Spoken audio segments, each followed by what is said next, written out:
Sovereignty over two large and various smaller separated pieces of territory have been contested between China and India. The westernmost, Aksai Chin, is claimed by India as part of the state of Jammu and Kashmir and region of Ladakh, but is controlled and administered as part of the Chinese autonomous region of Xinjiang. It is a virtually uninhabited high-altitude wasteland crossed by the Xinjiang-Tibet Highway. The other large disputed territory, the easternmost, lies south of the Mcmahon Line. It was formerly referred to as the Northeast Frontier Agency, and is now called Arunachal Pradesh. The Mcmahon Line was part of the 1914 Simla Convention between British India and Tibet, an agreement rejected by China. The 1962 Sino-Indian War was fought in both of these areas. An agreement to resolve the dispute was concluded in 1996, including confidence-building measures, and a mutually agreed line of actual control. In 2006, the Chinese ambassador to India claimed that all of Arunachal Pradesh is Chinese territory amidst a military build-up. At the time, both countries claimed incursions as much as a kilometer at the northern tip of Sikkim. In 2009, India announced it would deploy additional military forces along the border. 1960 meetings to resolve the boundary question. China and India disagreed on the major watershed that defined the boundary in the western sector. The Chinese statements with respect to their border claims often misrepresented the cited sources. Aksai Chin. From the area's lowest point to the glaciated peaks up to 22,500 feet above sea level, this is a desolate, largely uninhabited area. It covers an area of about 37,244 square kilometers. The desolation of Aksai Chin meant that it had no significant human importance other than ancient trade routes crossing it, providing brief passage during summer for caravans of yaks from Xinjiang and Tibet. One of the earliest treaties regarding the boundaries in the western sector was issued in 1842. The Sikh Empire of the Punjab region had annexed Ladakh into the state of Jammu in 1834. In 1841, they invaded Tibet with an army.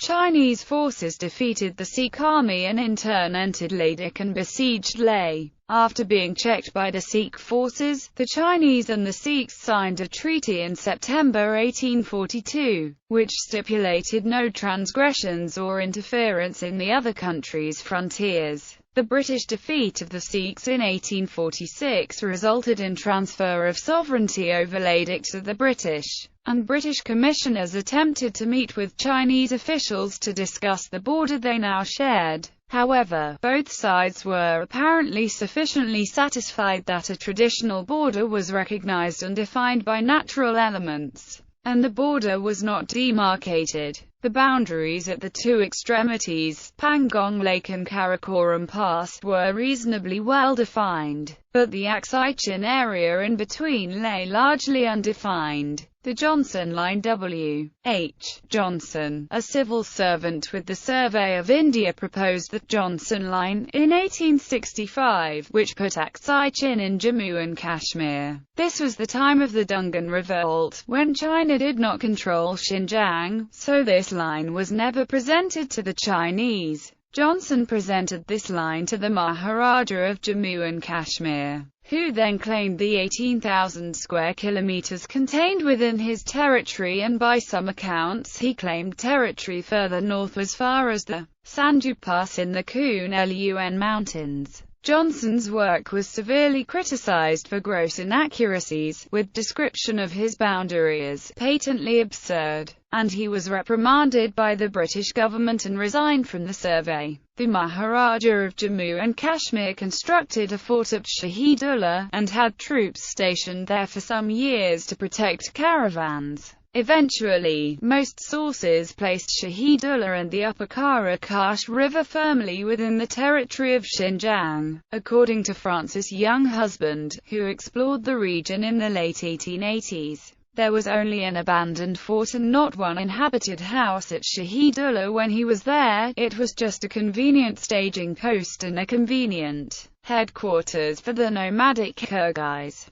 The abandoned fort had apparently been built a few years earlier by the Dograth. In 1878 the Chinese had reconquered Xinjiang, and by 1890 they already had Shahidullah before the issue was decided. By 1892, China had erected boundary markers at Karakoram Pass. In 1897 a British military officer, Sir John Ardagh, proposed a boundary line along the crest of the Kunlun Mountains north of the Yarkand River. At the time, Britain was concerned at the danger of Russian expansion as China weakened, and Ardagh argued that his line was more defensible. The Ardagh Line was effectively a modification of the Johnson Line, and became known as the Johnson-Ardagh Line. The Mccartney-Mcdonald Line in 1893, Hung Ta-chen, a senior Chinese official at Kashgar, handed a map of the boundary proposed by China to George Mccartney, the British Consul General at Kashgar. This boundary placed the Lingzhi-Tang Plains, which are south of the Laksang Range, in India, and Aksai Chin proper, which is north of the Laksang Range, in China. Mccartney agreed with the proposal and forwarded it to the British Indian government. This border, along the Karakoram Mountains, was proposed and supported by British officials for a number of reasons.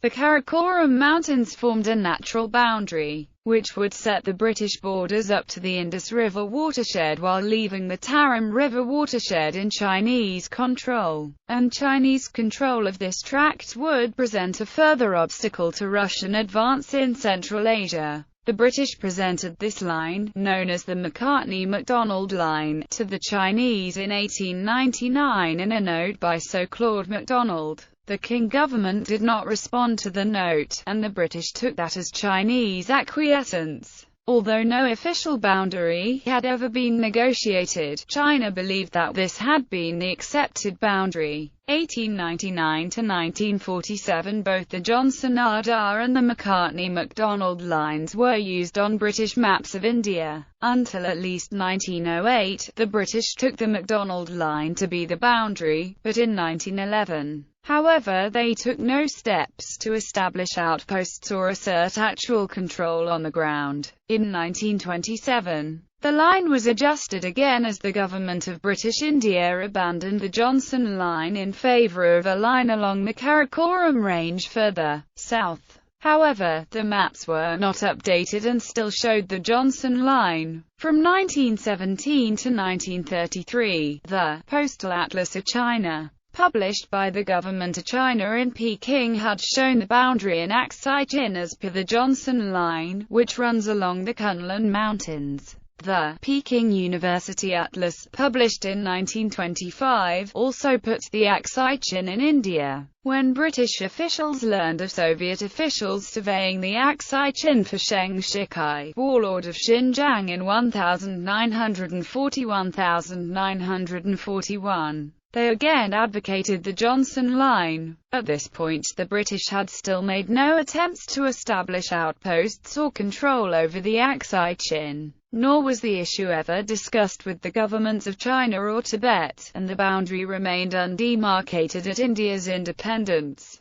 Since 1947, upon independence in 1947, the Government of India used the Johnson Line as the basis for its official boundary in the west, encompassing Aksai Chin. However, India did not claim the northern areas near Shahidullah and Khotan, for including which in Indian territory, among other things. Johnson had been criticized. From the Karakoram Pass, the Indian claim line extends northeast of the Karakoram Mountains north of the salt flats of the Aksai Chin, to set a boundary at the Kunlun Mountains, and incorporating part of the Karakash River and Yarkand River watersheds. From there, it runs east along the Kunlun Mountains, before turning southwest through the Aksai Chin salt flats, through the Karakoram Mountains, and then to Pangong Lake. On 1 July 1954, Prime Minister Nehru wrote a memo directing that the maps of India be revised to show definite boundaries on all frontiers. Up to this point, the boundary in the Aksai Chin sector, based on the Johnson Line, had been described as undemarcated during the 1950s.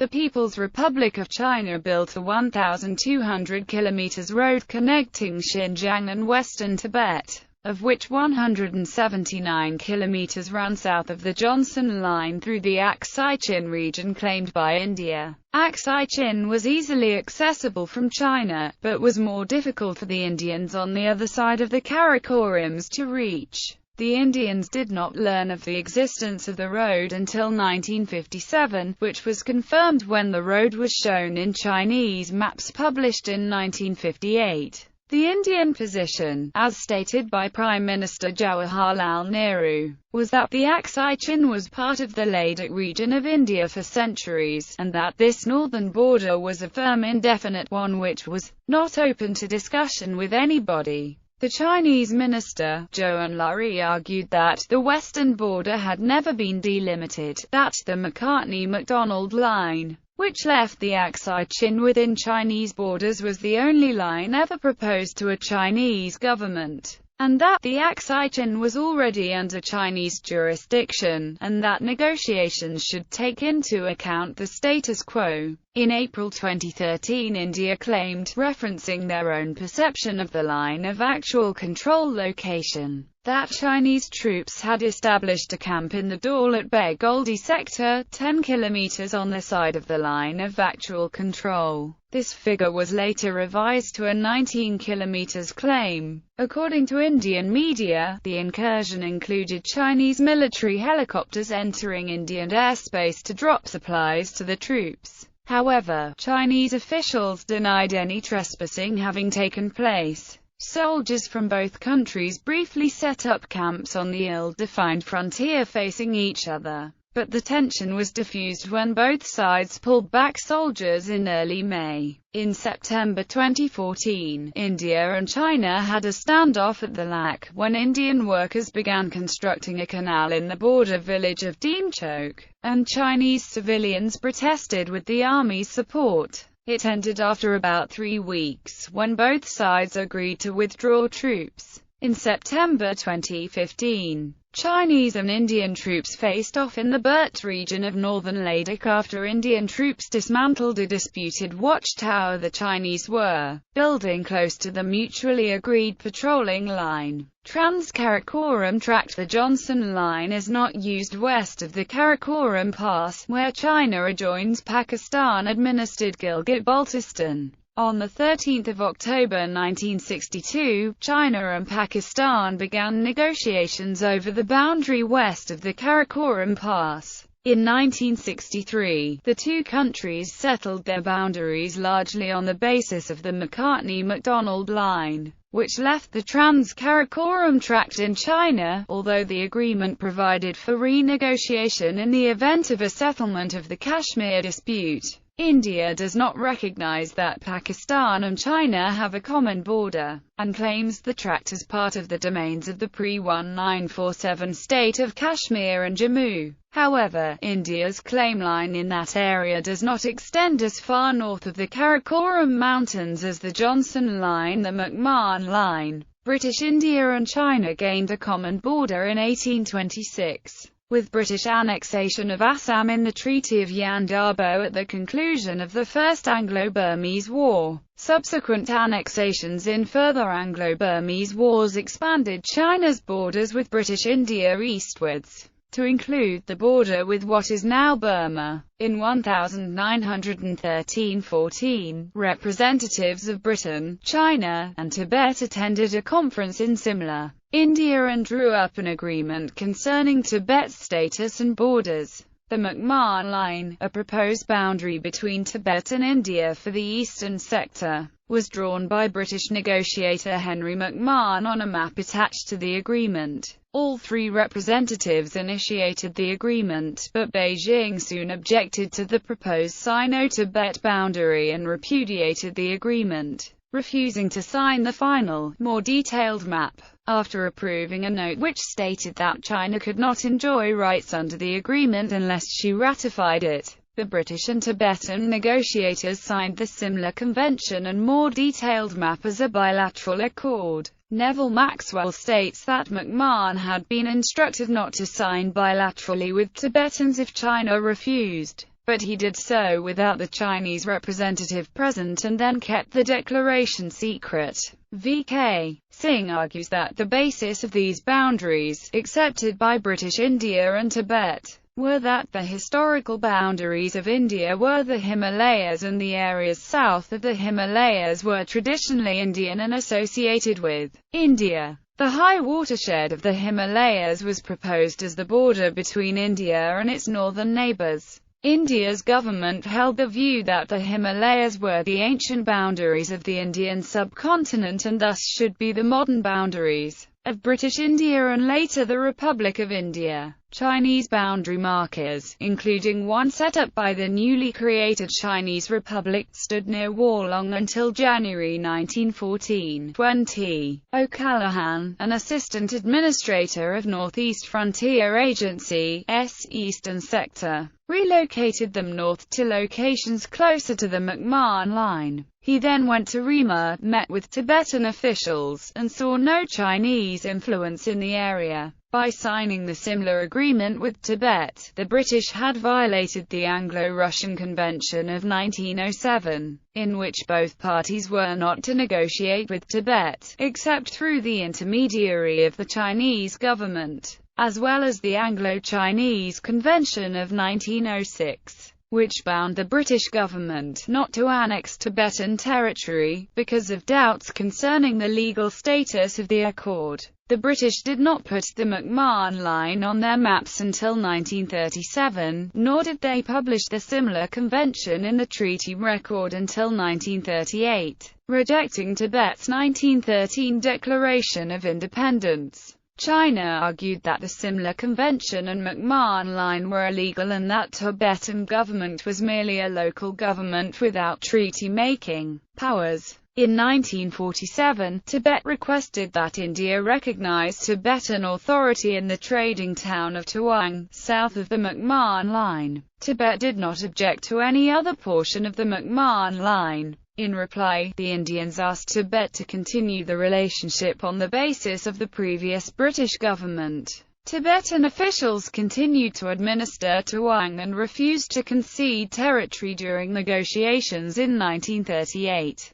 The governor of Assam asserted that Tawang was undoubtedly British but noted that it was controlled by Tibet, and none of its inhabitants have any idea that they are not Tibetan. During World War II, with India's east threatened by Japanese troops and with the threat of Chinese expansionism, British troops secured Tawang for extra defense. China's claim on areas south of the Mcmahon Line, encompassed in the NEFA, were based on the traditional boundaries. India believes that the boundaries China proposed in Ladakh and Arunachal Pradesh have no written basis and no documentation of acceptance by anyone apart from China. Indians argue that China claims the territory on the basis that it was under Chinese imperial control in the past, while Chinese argue that India claims the territory on the basis that it was under British imperial control in the past. The last King Emperor's 1912 Edict of Abdication authorized its succeeding republican government to form a union of 5 peoples, namely, Manchus, Han Chinese, Mongols, Muslims, and Tibetans, together with their territory in its integrity. However, V.K. Singh cites the presence of the Mauryan Empire and Chola dynasty in regions India does not place a claim to but which were heavily influenced by Indian culture. India's claim line in the eastern sector follows the Mcmahon Line. The line drawn by Mcmahon on the detailed 24-25 March 1914 similar treaty maps clearly starts at 27 degrees 45 minutes 40 seconds north, a junction between Bhutan, China, and India, and from there, extends eastwards. Most of the fighting in the eastern sector before the start of the war would take place immediately north of this line. However, India claimed that the intent of the treaty was to follow the main watershed ridge divide of the Himalayas based on memos from Mcmahon and the fact that over 90% of the Mcmahon Line does in fact follow the main watershed ridge divide of the Himalayas. They claimed that territory south of the high ridges here near Bhutan should be Indian territory and north of the high ridges should be Chinese. territory. In the Indian claim, the two armies would be separated from each other by the highest mountains in the world. During and after the 1950s, when India began patrolling this area and mapping in greater detail, they confirmed what the 1914 similar agreement map depicted: 6 river crossings that interrupted the main Himalayan watershed ridge at the westernmost location near Bhutan north of Tawang. They modified their maps to extend their claim line northwards to include features such as Thagla Ridge, Longju, and Kinsmain as Indian territory.